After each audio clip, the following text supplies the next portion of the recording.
Paano yumaman sa pagbebenta? Kamusta mga karandom? May tanong ako sa inyo. Pwede bang yumaman sa simpleng pagbebenta?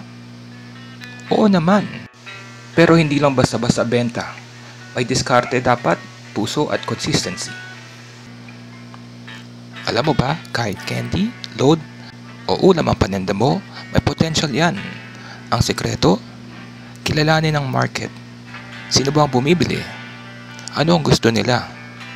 Mag-offer ng solusyon, hindi lang produkto. Halimbawa, kung mainit, magbenta ng malamig na drinks.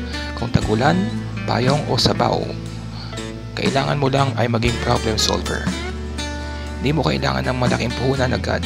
Start small, scale smart. May kakilala ko nagsimula sa online ukay-ukay. Ngayon, may sariling shop na siya. Bakit?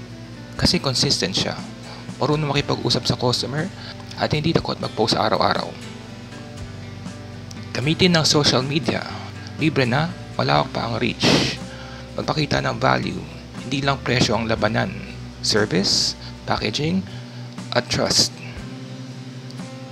Matuto sa feedback. Kung may reklamo, ayusin agad. Yan ang magpapalago sa iyo. So kung iniisip mong magsimula ng maliit na negosyo, tandaan, hindi mo kailangan maging expert agad. Ang mahalaga, simulan mo.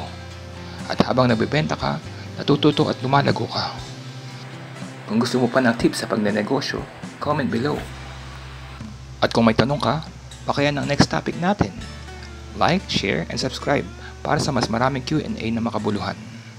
See you next time mga karandom!